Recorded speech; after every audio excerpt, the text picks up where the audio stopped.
Most people think of Tokyo as a city because that's just what we're all taught and no one challenges it. If I want to go to Tokyo, I just type in tickets to Tokyo and bam, I'm on the next flight overseas. I mean, even Tokyo's own website just lies because the truth is probably too confusing for most people to care.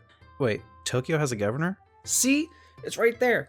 Tokyo has a governor. Cities don't have governors. Here's a map where most people go when visiting Tokyo. Notice the boundaries drawn inside of them? What you're looking at are the 23 special wards that make up the area people just call Tokyo. Or at least a part of Tokyo. That's key.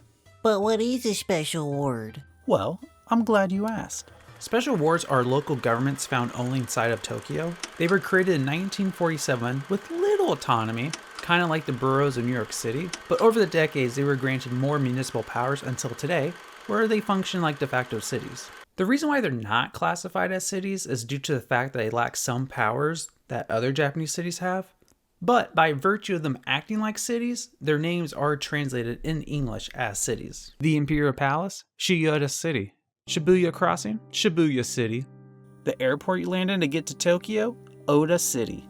Those cuddle cafes where you pay a stranger to lay with you as a substitute for your need of companionship, a place to share your existence with someone, however brief, like a living receipt, as proof you did occupy this world at one point. Inside, you paid and lay next to her. Awkward at first, you eventually grew to enjoy the warmth. Is this what I needed?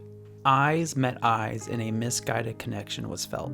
There's this lie you tell yourself that you're lonely because we live in a new world where we're becoming disconnected from our communities, opting to accept the terms of a digital life. Eyes staring at screens that stare back. You say it's not your fault. It's theirs. Like you even know who to blame. Why do I find myself in this cage? Was it built by my own hands? At what point do I realize the door was never locked? I wish I had someone to talk to. So I mean you, will pay a stranger to lay down with, but you won't tell her these thoughts. They're not for her ears. If not her, then who? You never tell anyone your thoughts. What are you so scared of? So you'll keep them hidden and never change, and every night will find yourself back at the same place, coming on time, hoping the warmth stays. Also in Chiyoda City somewhere, I heard the Emperor's known to show up once or twice. That dog. Herf, herf. Like I mentioned earlier, there are some exceptions to their powers that are normally granted to other Japanese cities. Can they elect their own mayor? Yes. Can they collect their own shit? No. Do they have assemblies that are able to pass their own bills? Yes. If those assemblies caught on fire, could they use their own firefighters to save the papers? And this is totally not a Reichstag moment, Mom. No. No, they cannot. Collecting shit and spraying shit to put out the fires, among others, is the sole burden of the next highest authority above the 23 wards, their prefecture. For my God-loving freedom bears out there, think of prefectures as states, but with less state rights. So the 125 million question is, what is the name of this prefecture that helps govern this confederation of cities where everyone's baby daddies and mama babies call Tokyo? Well, if you guessed Tokyo, congratulations, you are smarter than the people that Jimmy questions on the streets. I feel smart watching dumb people. Now let me turn without using my blinkers. The Tokyo Prefecture is the capital of Japan, meaning Japan has a capital region, not a capital city. The prefecture came into existence when the samurai government was showing its age and lacked the ability to compete with the other powers. Therefore, fresh blood had to come in to bring Japan on par with the rest of the world. And so the city of Edo was renamed Tokyo City. Oh yeah, Tokyo used to be a city, and the prefecture, also called Tokyo, was created around it. So at this point in history, 18 whatever, we have two Tokyos, much like today's New York State and New York City. Over time, the Tokyo Prefecture grew outside the borders of Tokyo City to include the lands west and these islands in the Pacific, which would become relevant later on.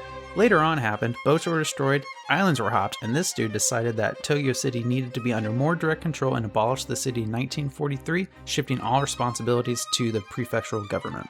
2 nukes later, count them, 1, 2, Japan was under US occupation, and everyone decided, これが正確かどうかはわかりません。コメントで教えてください。 And so the 23 special wards were created inside the dead remains of old Tokyo City because having an urban area this large and complicated kind of benefits from having local governments deal with daily issues, while Tokyo coordinates and streamlines the important stuff.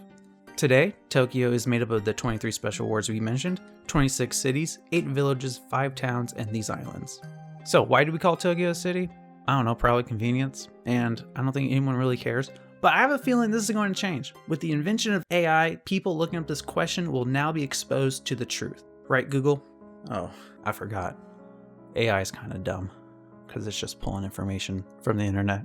And a lot of people don't know that Tokyo is not a city, so the freaking AI is like, oh, everyone says it's a city, so bam! I'll just lie to you and say it's a city. Oh, I thought AI was supposed to be smarter than humans.